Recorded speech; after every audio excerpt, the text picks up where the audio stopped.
Hi everyone, thanks for joining me for this video. This is the third video in a series I'm doing where I'm covering the diagnostic criteria for borderline personality disorder, also known as emotionally unstable personality disorder. This is the third one. I've done two already. I'm simply going to go over some of the diagnostic criteria, the causes, the symptoms, treatment, things like this for everyone who wants to watch it, who's curious. Not so much my own opinion. It's what it says. And I just hope to relate this to you guys, all of you, whoever you are, and the reasons you're watching this, to make it more digestible, more understandable. Please ask me any questions you want down below in the comment section. I'll try to answer them. Thank you very much. If you find this video beneficial, I'd really appreciate a thumbs up. Subscribe to the channel. Thank you. So, first of all, a disorder, a mental health disorder, are problems that cause negative effects in your life. Okay, that's it. We all have problems. And when they really start becoming negative effects and we maybe can't control this or stop it, stuff like this, it may be a disorder that we need help with. A personality disorder would be more of a pervasive pattern in all areas of your life. The person seems to be very rigid, lacking that self-awareness, not knowing that actually they're the problem. Very common. So this disorder has a very specific diagnostic criteria. And people or professionals that diagnose people with this disorder here in the States, in the United States of America, they use the DSM. It's the American Psychiatric Association's Diagnostic and Statistical Manual of Mental Disorders, the 5th edition. As I said before, this disorder is now called emotionally unstable personality disorder, although I still refer to people with this disorder as borderline. The specific diagnostic criteria, you could say it's a spectrum. It's 5 out of the 9 diagnostic traits. They don't have to have all of them. This is the third one, and as I get into the 4th video and then the 5th video, we can really maybe be able to see the disorder. Meaning, if you're watching this and you're concerned if you may have it, if you are strong in all of the first 5 that I have, then you might. But we don't self-diagnose. Okay, we go to a professional for that. It can be very damaging. We need to understand that this is a very serious illness, mental illness. BPD, or EUPD, is a mental health condition characterized by pervasive patterns of instability in mood and self-image, relationships, impulsivity. Borderlines have a reduced life expectancy of some 20 years, attributed largely to physical health maladies, notably cardiovascular. This is about stress. Stress maybe since they were born. Stress is the leading cause of death in this nation. People, and anyone with a personality disorder, it's very common that there could be comorbid with another personality disorder. There's 10. And it's very common that they could be comorbid with narcissistic personality disorder. It's about 40%.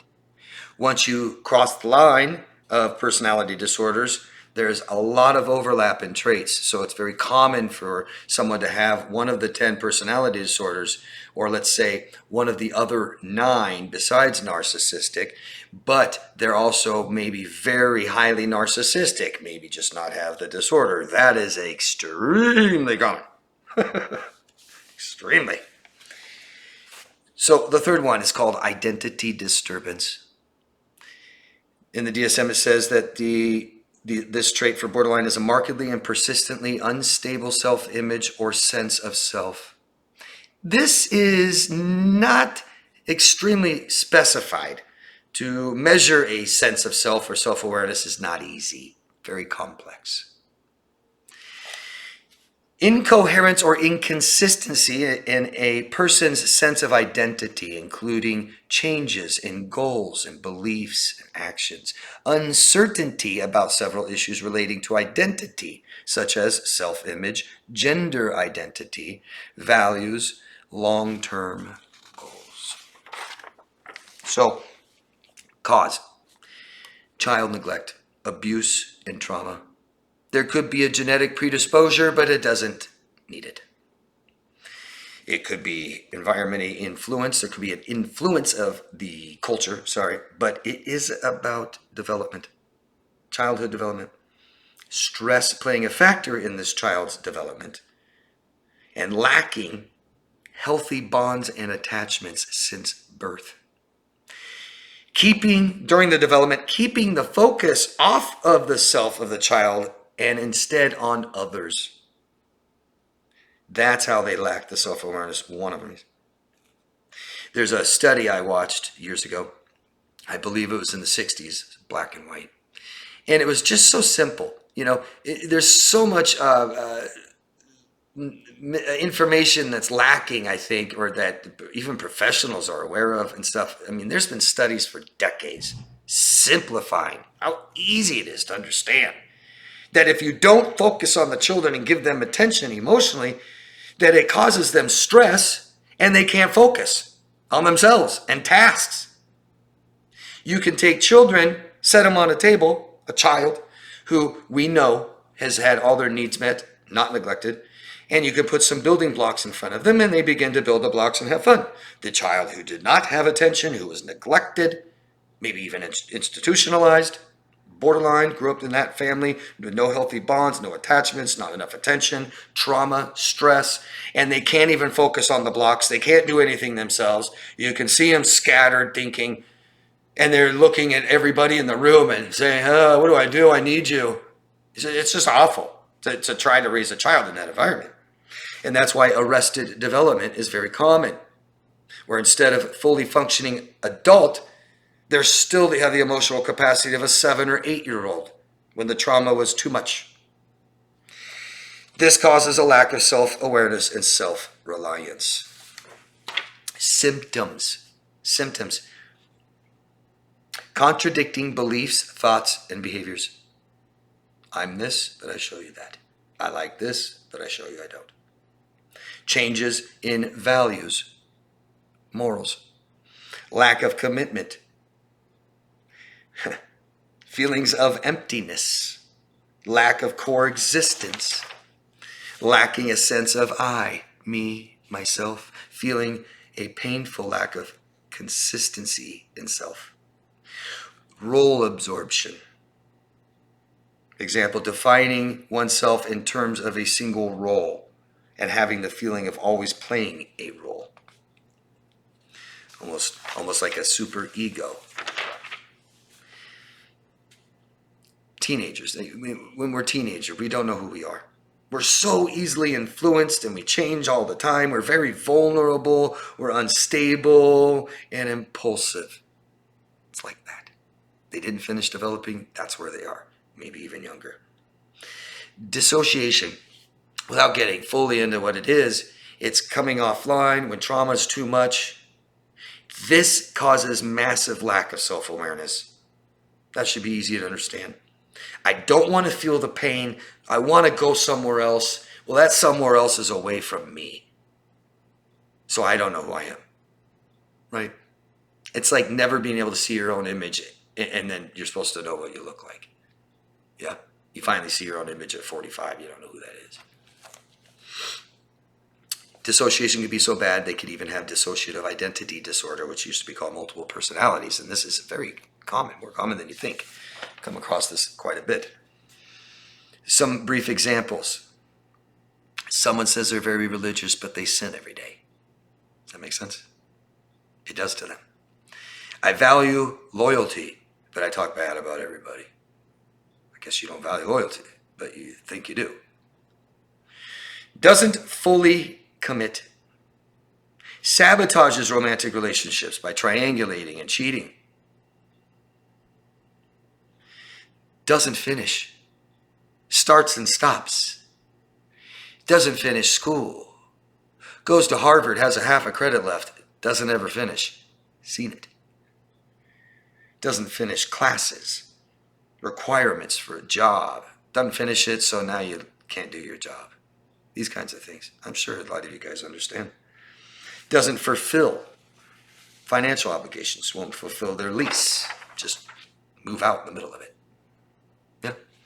I mean, I imagine, credit bad, being sued, garnishments. I could just think of all kinds of problems that would cause that I've never experienced and will never want to. They'll say things a lot like, I want to do this. I want to try this. I want to learn this. I want to be a teacher. I'm totally want to get into nutrition.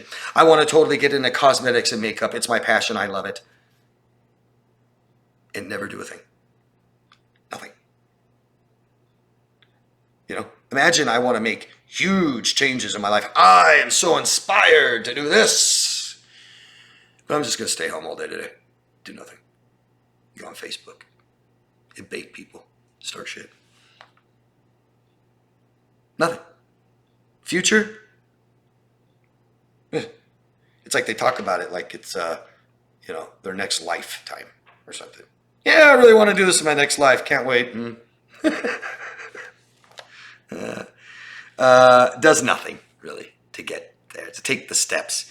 You do most of it for them. They make a little effort. They're so excited. They get it all set up and just meh. Calls back a month later. Can I still do this, please, please, please? Yeah, sure. Okay, great. And then do it again. Starts and stop. Tries, somewhat, says want to make big changes in life, but changes nothing else. Yeah. I want to quit drinking. I'm going to the bar today.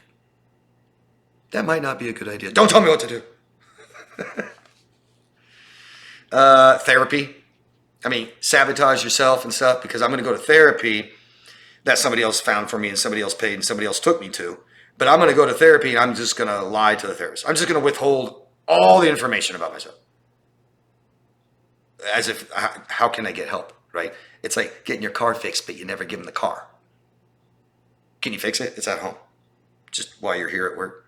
And just asinine. They cannot think that far. They cannot process their emotions. They cannot look inside and look at themselves and say, yes, I definitely want this. No, it just sounded like a good idea for a second. It's cool that somebody else did it. I think that this is going to cure all my problems and it seems easy for a second.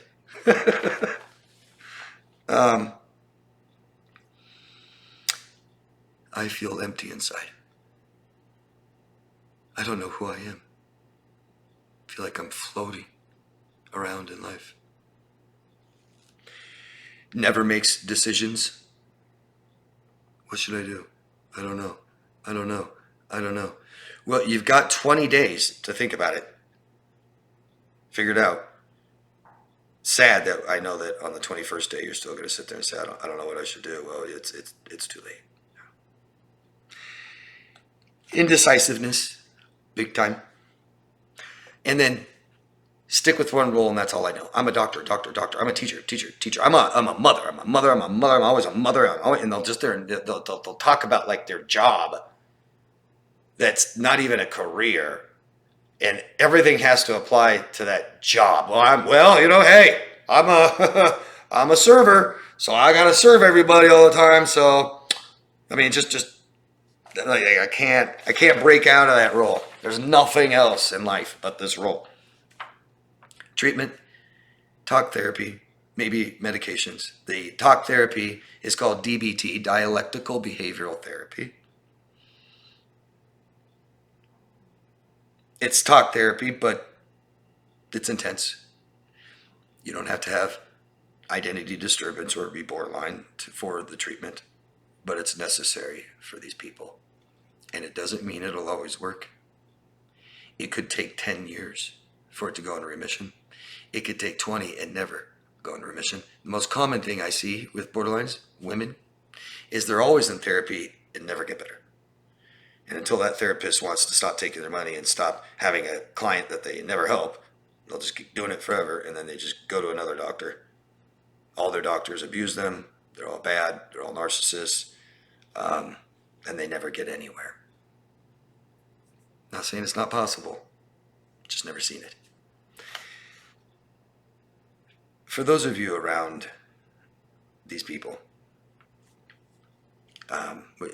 they're in your life, they're in your family, or your friends, or loved ones. If you have a relationship like this, step outside of it. Ask for help and tell someone your story and what's going on. Find the right help. There is help available. I hear so often, nobody understands. Well, it's just not true. It's just not true. And I have people say, well, there's no therapist in my area. If you're online telling me there's no therapist, then that doesn't make sense because you have access to the whole world. I understand this. I help people with this every day. So it's just amazing that I see people sit there and go, David, there's nobody that understands this. I can't get any help. Don't know what to do. And you're telling me, and this is what I do. I can talk to you tomorrow. It's like, what is the problem? I understand what it is. Very serious mental illness, and I'm sorry anybody who has this. Don't give up. Know that whether you have this disorder or you're someone that's been traumatized by someone with this disorder, it doesn't matter. Any trauma that we've had in our childhood, we can heal from. I'm not telling you that everybody can be perfect, and I'm not telling you can make all mental illness go away. It doesn't matter if you have borderline, emotionally unstable. You can get better, and you can always be a better version of yourself. And we can all heal from our early childhood trauma, all of us. Okay? You just have to believe you're worthy of it. Again, ask me any questions, please. All of you, anything you want. Share your own examples and stories. More than anything, I really appreciate when you guys do that. I appreciate the thumbs up, the subscribe if you haven't already. Thank you. Love yourself first, guys. Bye-bye.